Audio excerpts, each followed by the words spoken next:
All right, it's recording. So basically, what we'll be doing is this is basically a live notes on what I did when I was approaching a target of Google. So recently, what Google launched is a service called Hire with Google. Let me just go to hire.google.com first.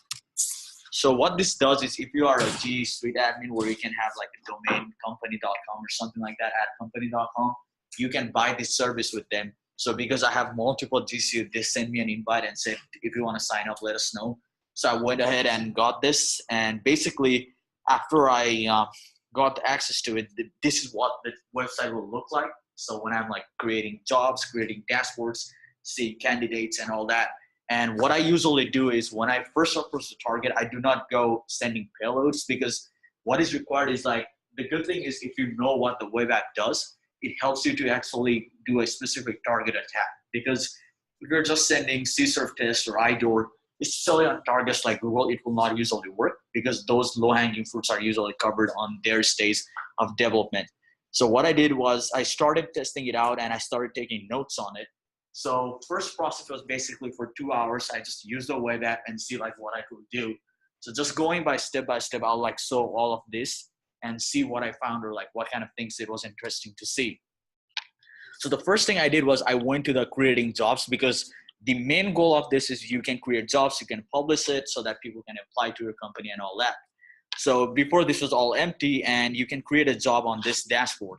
So here I wrote down, if you go back to notes here, you'll see like I wrote down what is needed. So location, department name, job type, description, and I wrote optional because if we go next here, like I cannot go next until I put a job title. Let's just say security test. Address is there, and for department, I just put like security.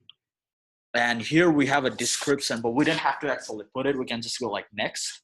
And then you can also add like hiring managers, recruiters, and even coordinators. So I note down all of these features because what I want to do is when I go back into actually breaking this, I want to look at all of this and see like what kind of things it will accept. So let's say if I'm going to test a cross-site attack on it, I actually want to see what kind of things it will have.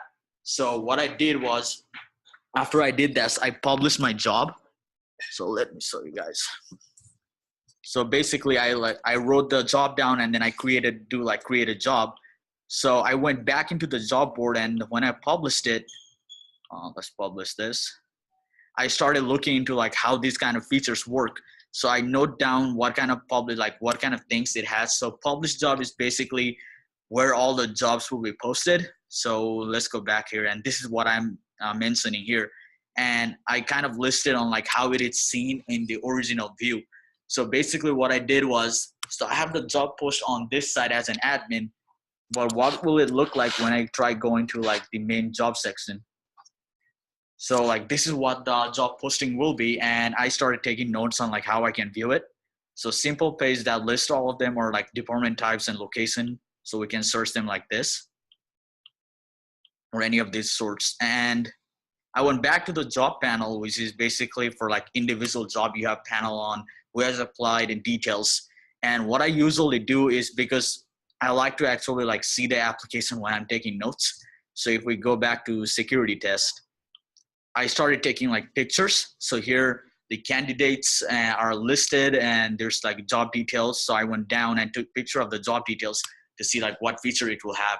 That way, even though I don't have a note on what it has, I can just go back to the picture and see what it has. Because if I were to take notes on job details, it will have a lot of things like job title, job creator, all that. But if I have a picture, it makes it way easy. And then publishing jobs is where I see like how is it posting to my site. So when I go here, it gives me access like, so this is where your main job will be listed. So in our like Securify Inc. website in Hire with Google, and Google also has a search option. So if you type a real company name and search like, let's say if we do Google jobs, it has certain way to show it. So for example, this is a way they'll show it to you. So they'll post it there as well. And another one is they'll automatically submit this to Glassdoor and Indeed. So what Glassdoor and Indeed will do, and I took notes because when you just see it says Glassdoor and Indeed, you won't know how it is doing it. So what I did was I went to the option here. Let's see if I can zoom in. And it shows like status is changed to active, and I started looking around seeing like how it will do it. So I think one of them will mention it here. see if I can figure out where it was. So if we go to job boards, like they have mentioned how they are. So once I enabled it, it says like Glassdoor will pull a XML of our job and then it will parse it and post on Glassdoor. So I take note of that and then I write it down here as well. So I put like publishing job panel, I listed it here. And candidates main panel is like where the candidates are listed. So just the basic info. And let's see. So this is where all the candidates are. I'll go more in depth about this when I talk about the interesting features things in the bottom. So individuals candidate dashboard, I just listed like what you can see on a candidate dashboard, like their activity page, and if they have they have documents page where all their resumes are listed, so you can like view them in the source. You can try to see like how they work. So for a sample, I just posted this link and said this is how you like see the job, like their documents, and then I put a note down I think here. And I said these documents are also framed inside the app, so they have like an iframe, which we can potentially see like if we can exploit or things like that. Feedback and background, basically seeing how the URLs are listed. Hey. Sorry, I'm late. I was going to get a TS summit, which is also why I kind of laptop. Oh, okay. Is that bad? It's good. Sorry to interrupt. No, it's good. So yeah, we basically, and then I went back to seeing like how the candidates can be added, because instead of just applying for job, we can also see option to import a candidate directly. So you can upload their resume and then it will actually parse it. So if I upload like, let's say resume.txt, it will actually parse this and then display us like the content from the resume. And I kind of listed that here to see like how it is done. That way I can go back in my notes and see if I can target that to attack it or any kind of vulnerability. And this was basically, I still have to take a lot of notes because I'm still testing this, but this is like the basic info I found when just using the app, and it was done in like 1 hour to 30 minutes. It's tedious, but it actually helps because you can just go back to notes, add stuff to it. And what I usually do is add interesting things. So some of them will just make me look at the web app and be like, this must be exploitable or something really stands out. I put them there. That way those will be given like higher priority on how I can test it. Because sometimes if you have those interesting things, what I have found is those things that stood out will usually have a higher critical vulnerability on them itself. So in the document space, this one that we saw at the first here, like if you look at just this string, let's see if I can copy that. If you just go till here, this usually looks weird. And then what I did was, let me open Burp.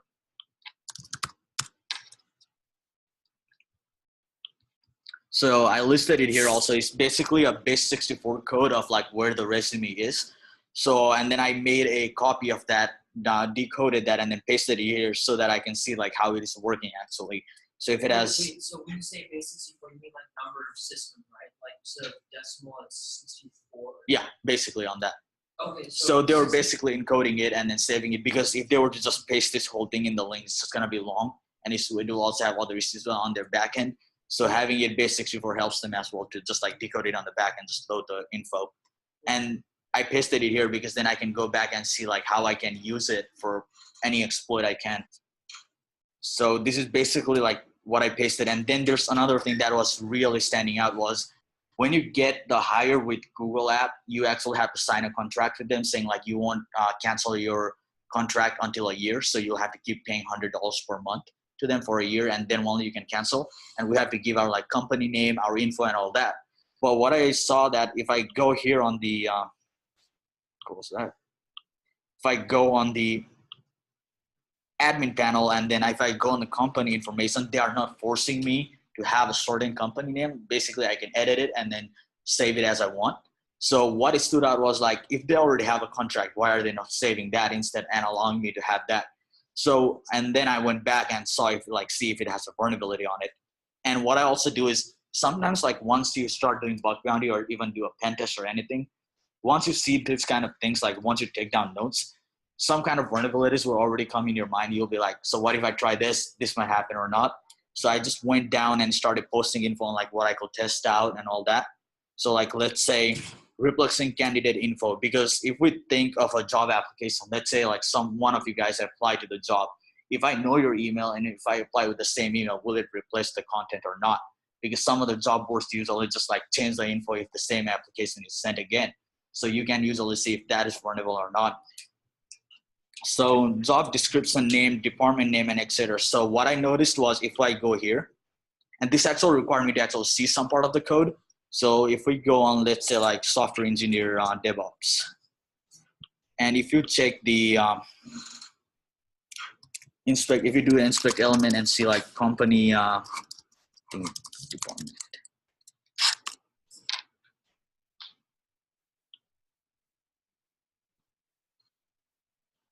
See if I can just copy this.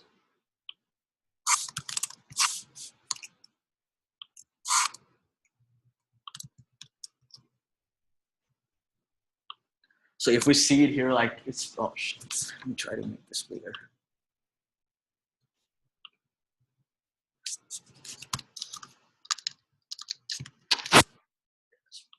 Clear. So if we go back, like this is pretty jumbled up, but it has all of the company info on it. So it will have like job description. It will also have like the department name. I think it also will have the company name on it. So if we go on the department, it already has like the name, as I wrote engineering on that. So what you can see is like, because it's already saving those info, what if you give some kind of payload on the department name and see if you can exploit it? And these ones I haven't been able to test, so I cannot talk much about it, is chances of insecure direct object. The reason is because this is a job board and it's hosted on Hire with Google. Like the goal to see is if I can upload as someone else. Let's say if there's company X and see if I can upload a job for them in their dashboard, or like if I can add a candidate on their job dashboard without them realizing. So those kind of vulnerabilities come to mind, like when you just use the app and see like how it is storing those info. Another one is going back to the job board and see like, can we publish as another company? So the one that I noted down here, let me go back. In the interesting thing here, Google allows you to put a random name. And if we go back on like the Hire with Google, this one. And if we see the job boards, it says like, for example, for Glassdoor and Indeed, it says they're gonna pull an XML of the app and then it will upload that in Glassdoor or Indeed. So the goal we can see is like, what happens if I put Google's name in the company name? Will it post it as Google? So basically, for today, what we're planning to do is we're just gonna use one application. So you cannot easily test Hire with Google because you have to have some kind of an account with them already, sign a contract, pay money to them and all that. So what I did ahead was I went ahead and downloaded it, like got a target that we're gonna practice with. So I will be practicing with you guys and then we'll discuss and like try taking notes and all that. So the target is a military website.